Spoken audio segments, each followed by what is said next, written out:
Buenas tardes, bienvenidos a Málaga TV, al magazine de PTV, que hoy comenzamos con nuestro espacio mensual dedicado a la historia de la educación. Lo hacemos cada mes con la ayuda de nuestro buen amigo, el coleccionista y divulgador de la historia de la educación, José Antonio Mañas. ¿Qué tal? Buenas tardes. Buenas tardes, ¿qué tal? ¿Cómo estáis? Pues muy bien, además hoy una especie, vamos a decir, una sección muy especial, la que has preparado para este mes de abril, para cerrar el mes de abril, porque vamos a hablar de uno de los institutos, de los centros de enseñanza más veteranos que tiene la provincia de Málaga. De los 4 que hay en nuestra provincia, hoy vamos a hablar de Nuestra Señora de la Victoria, que todo el mundo conoce como Martiricos, ¿no? Muy cerquita además de nuestras instalaciones. Efectivamente, muy cerca de aquí. Tenemos además ya aquí con nosotros a su directora, Diego Palacios. Diego, ¿qué tal? Buenas tardes. Hola, buenas tardes, ¿qué tal? ¿Cómo estáis? Pues muy bien, y además con muchas ganas de hablar de vuestro centro, que tiene tanta historia y además tiene una biblioteca, una exposición o una colección de animales naturalizados, bueno, cosas muy curiosas que vamos a descubrir esta tarde en nuestro espacio. Pero vamos a comenzar hablando de esas campañas de donaciones que se siguen haciendo anualmente, ya sobre todo en colegios religiosos, pero yo, por ejemplo, que estudié en un colegio público en Miraflores de Los Ángeles, había una profesora que siempre, cada año, nos motivaba para que participáramos muy activamente en el DOMUN. El DOMUN, efectivamente, el Domingo Mundial de las Misiones, ¿no? Sí. Era un día que se utilizaba para que los niños y las niñas salieran con las famosas huchas a recoger donativos en las familias, en los amigos, incluso por la propia calle, que te acuerdas que te ponían una pegatinita y tal. Entonces, quería ver este tema, el tema del DOMUN, bajo el punto de vista de la actividad académica, de la actividad escolar, porque suponía para todos los que formábamos parte del aula, porque había una pequeña competición en el aula, entre las aulas de un centro, a ver quién recaudaba más. Incluso íbamos con la hucha, devolvíamos el dinero al profesor, a la profesora, y había una especie de termómetro donde iban apuntando, iba subiendo con bolígrafos rojos, hasta ver al final de los días quién había recaudado más, ¿no? Y además yo creo que como actividad ya no solo, vamos a decir, benéfica o solidaria, sino también como lo que tú decías, académica, didáctica, porque se tomaba conciencia con otra realidad de otro mundo, del tercer mundo. Claro, otras personas en distintos sitios del mundo, incluso también en la propia España, que tenían necesidades y que con aquellos donativos pues se ayudaba a sacarles de los momentos difíciles que estuvieran pasando. Yo recuerdo esas huchas, ¿no?, muy características. Sí. Aquí tenemos dos, una con forma de casita y otra pues más normal, ¿no? Como si fuera pues una taza con la hendidura para el donativo, que además tiene incluso, creo que bueno, en la de la casa dice peseta. Peseta no apreciada para las misiones. Para las misiones. Sí, estas son más recientes, ¿no? Estas son aproximadamente, como decía hace un momento con Diego, de los años 80. Estas son muy infantiles, hay una un poquito más grande, son de plástico. Las clásicas son las de las caras. Las de las caras, que yo creo que tenemos un vídeo que hemos preparado con la colección que tenemos en el Museo Andaluz de la Educación, que solo nos falta una.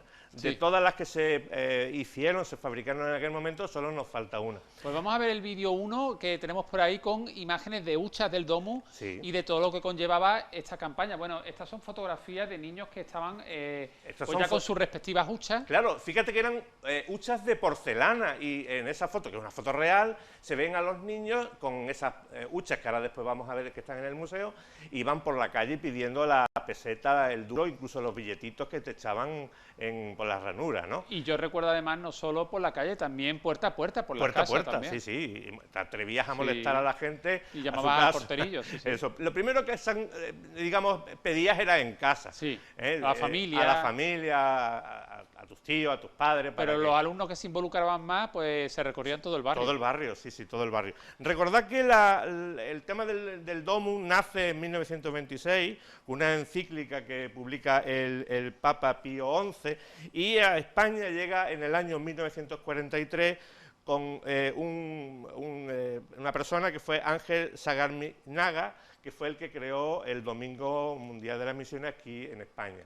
Ahí tenéis obras de teatro incluso que se hacían con los chicos y las chicas vestidos con los personajes de las famosas huchas, ¿no? Hay muchas fotografías y sobre todo me gustaría que vierais el vídeo donde está esa pequeña colección que tenemos en el museo, que yo digo, es una es una cosa de mérito, porque intentar recogerlas todas, esto se rompía, claro, lógicamente, a los niños se le caía y se rompían, ¿no? Pues vamos a ver el siguiente vídeo dedicado al Domus, en el que están esas huchas que se pueden contemplar en el Museo Andaluz de la Educación. Sí, fíjate, ahí en están. De la Torre. Eran todos pues personajes de distintos países. La primera es esta que vemos en el centro, la figura del chico de color, que es una un poquito más grande, y las demás pues son de distintos países, de la India, de la China, en fin, de todos los países del mundo. Incluso una pequeña lámina que está ahí en el centro, de las que se daban por la calle para fomentar los donativos. Pues hasta aquí nuestro recuerdo a ese domingo mundial de las misiones, a las campañas de recogida de fondos, de dinero. Y a las disputas que teníamos. Y a las disputas que había en el colegio entre los escolares. Para llenar la hucha. Para ver quién llenaba más la hucha para el Domus, para la campaña anual del Domus. Pero ahora vamos a hablar de un personaje, de un pedagogo y maestro que a muchos les va a sonar, por el apellido sobre todo, y por las enciclopedias Álvarez. Efectivamente. Me parecía raro, Diego, que no hubiéramos hablado todavía en este programa con el montón de programas que ya hemos realizado de esta persona, de don Antonio Álvarez Pérez, que fue, como tú bien has dicho, un pedagogo español y maestro. Él nace en el año 1921 y no hace mucho que falleció, en el año 2003, en Alicante. Era maestro y sacó su plaza en 1940 y le destinaron a Asturias. En 1944 ya ganó una plaza más definitiva en Zamora, y allí fue donde empezó a recopilar apuntes de sus clases. Él iba a clase, hacía dibujos, sintetizaba un poco los contenidos, y los compañeros de su colegio le decían: Antonio, esto merece la pena que tú pues lo pongas y lo vendas, lo publiques en un libro y lo vendas, ¿no?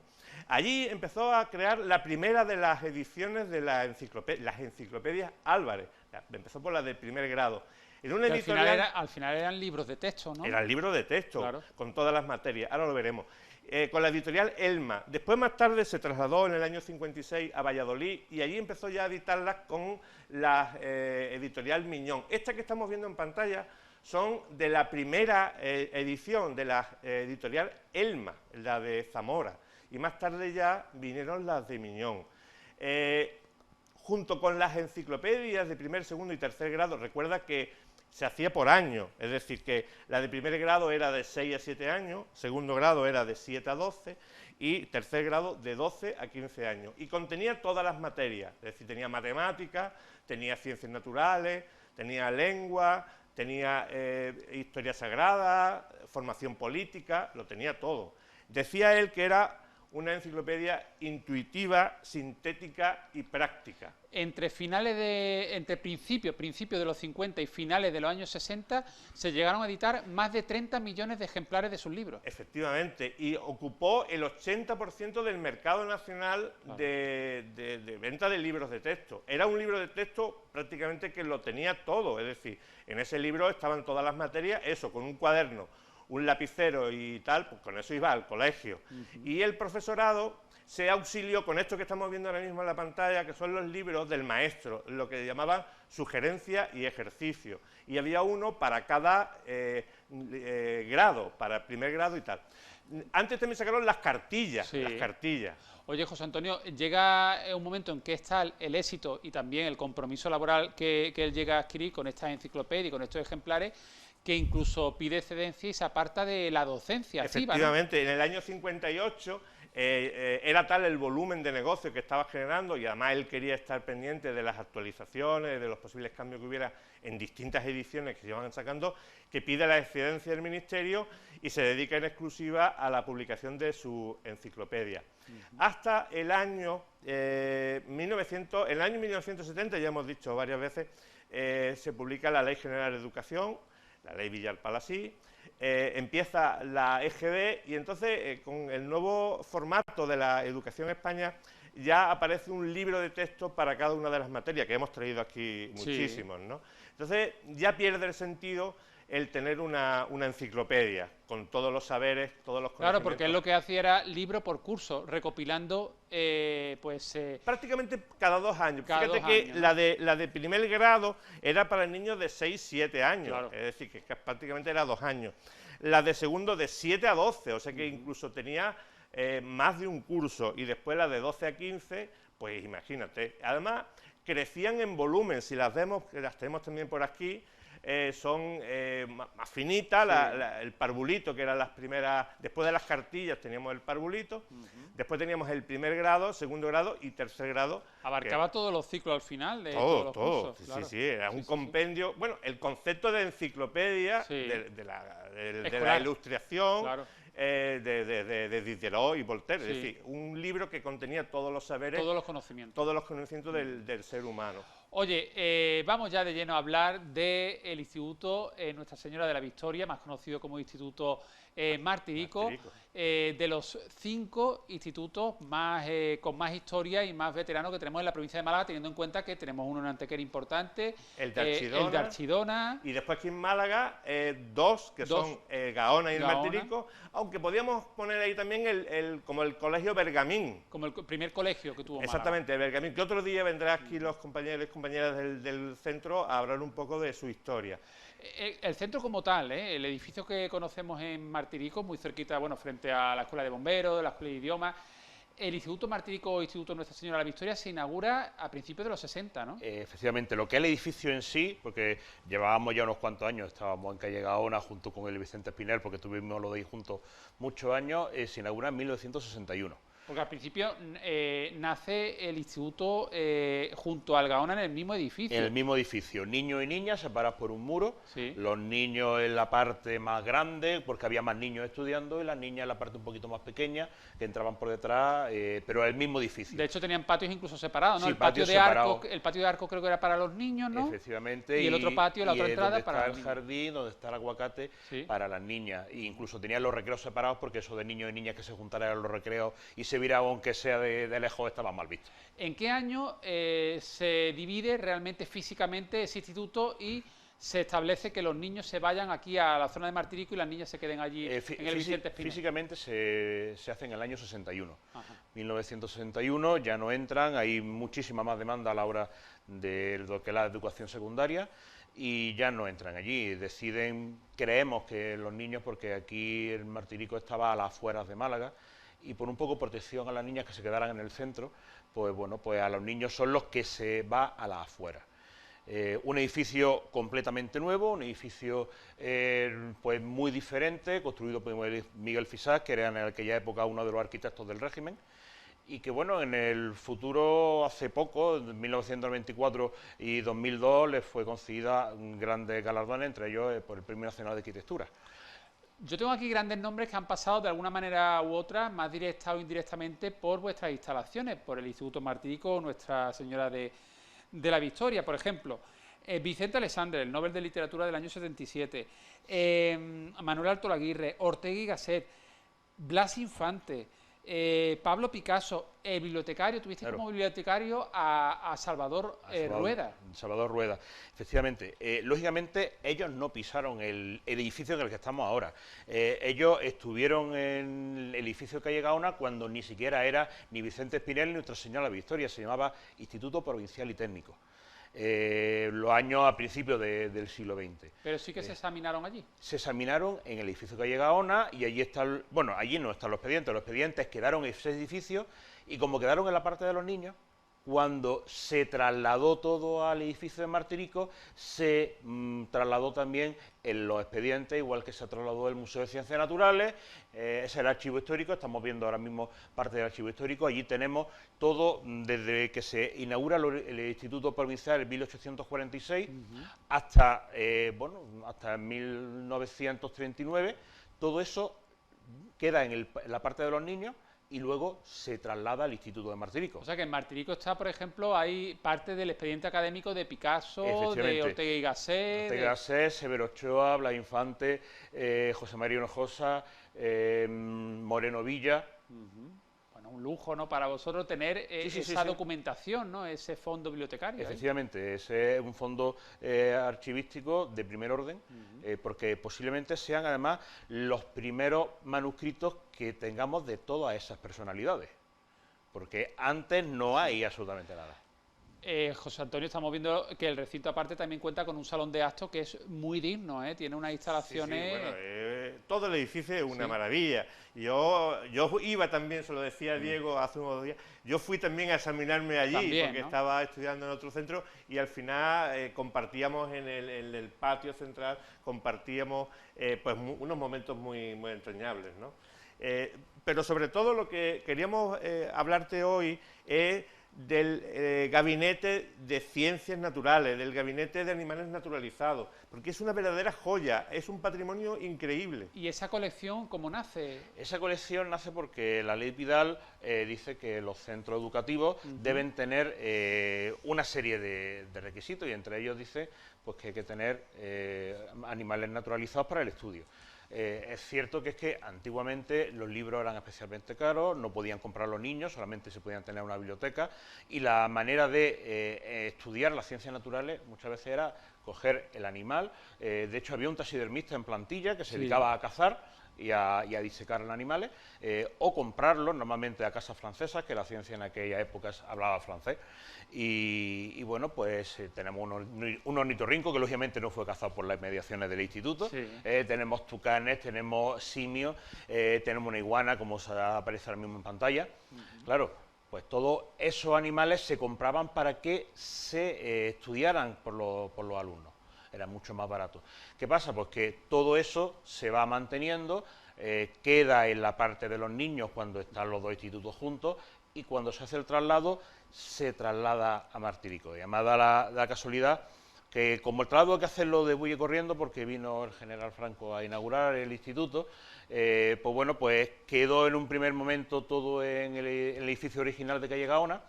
Y Manuel Acosta, que es una de las grandes personalidades del museo, porque es una de las personas que consiguió conservarlo, les dijo a los alumnos de primer curso: oye, os apruebo la asignatura si vamos y cogemos los animales y nos vamos llevando. Entonces cuenta la leyenda, bueno, no es que cuente la leyenda, hay muchos antiguos alumnos que lo dicen, que iban en procesión todas las tardes al instituto al edificio de calle Gaona, cogían los animales y volvían cada uno con su animal. Esa leyenda la has escuchado tú también, ¿no? Sí. Oye, es impresionante la colección, ¿eh? Sí. Estamos viendo las imágenes, súper amplia, y bueno, hablamos de una colección de las mejores de Andalucía, que tiene décadas y que está muy bien conservada, ¿no? Bueno, los animales más antiguos datan de 1950.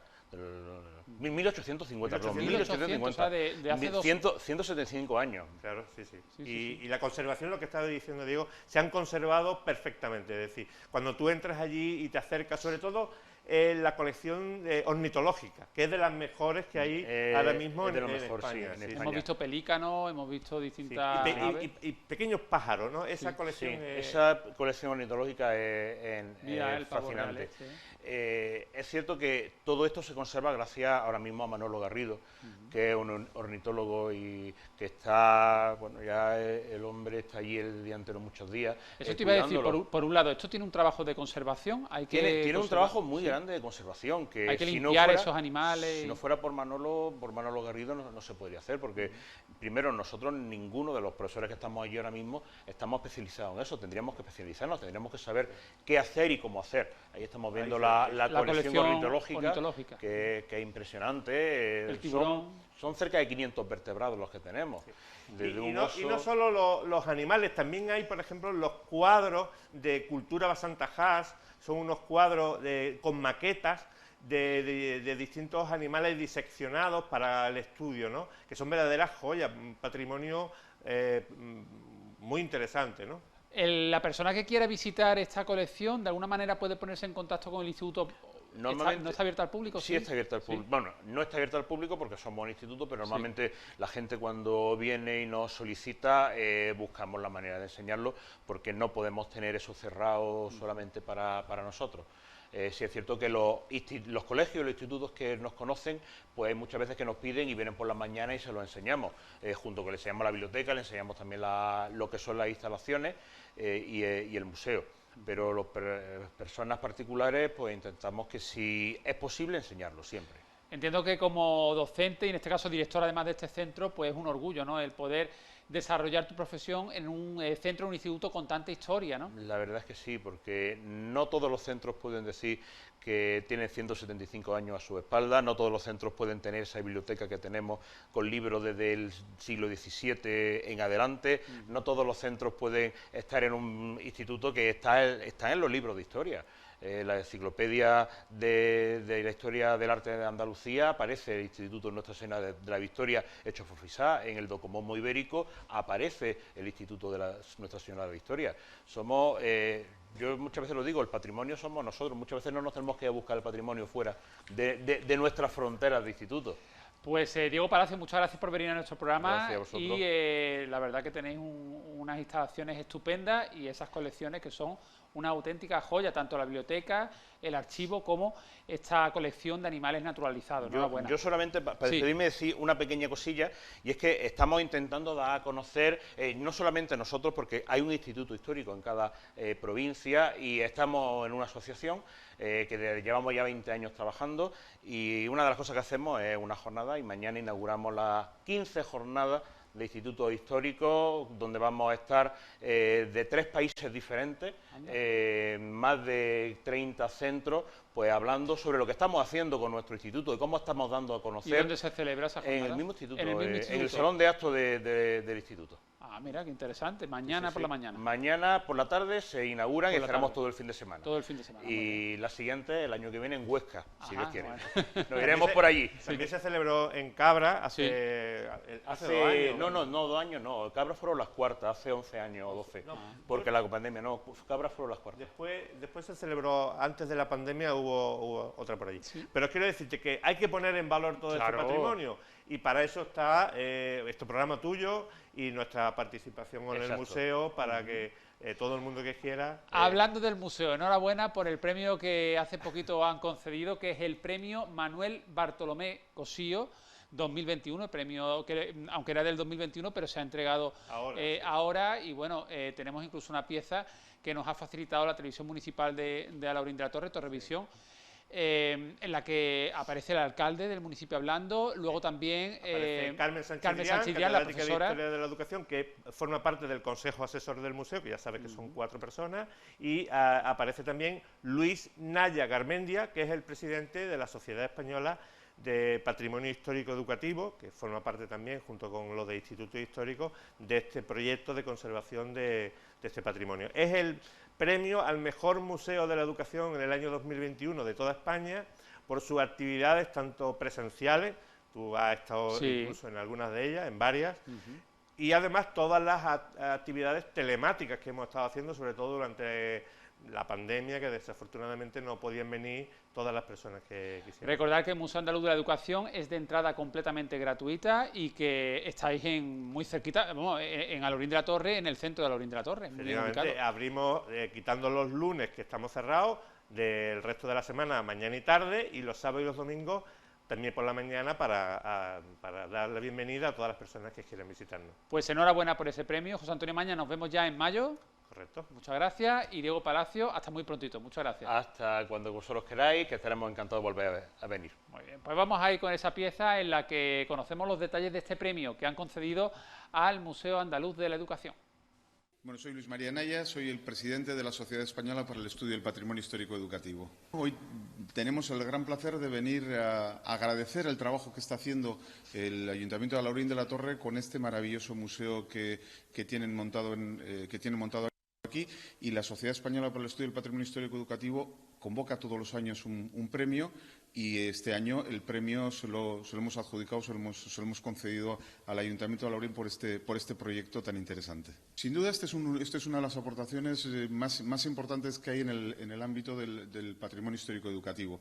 Hay otro tipo de museos que no podemos comparar. Los museos que dependen de las comunidades autónomas son museos que históricamente han tenido, por decirlo de una manera, una mayor presencia, una mayor fuerza, por decirlo de una manera, pero últimamente unos cuantos ayuntamientos están entrando a potenciar lo que es el recuerdo, la memoria de la escuela. Y eso es algo que es muy importante, porque además yo creo que debemos empezar a valorar también Además del patrimonio, debemos valorar todo aquello para lo que nos puede servir este patrimonio. Y el patrimonio histórico educativo nos puede servir para acercar mucha gente al pueblo, a la escuela y a la historia de la educación.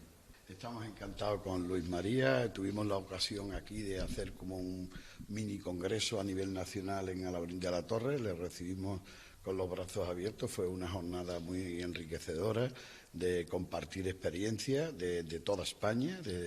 Y bueno, él ha tenido a bien, la sociedad, digamos, a nivel nacional ha tenido a bien otra vez volverle a nombrar presidente de esta sociedad que hace una labor muy importante, importantísima para el estudio de lo que es el patrimonio histórico educativo.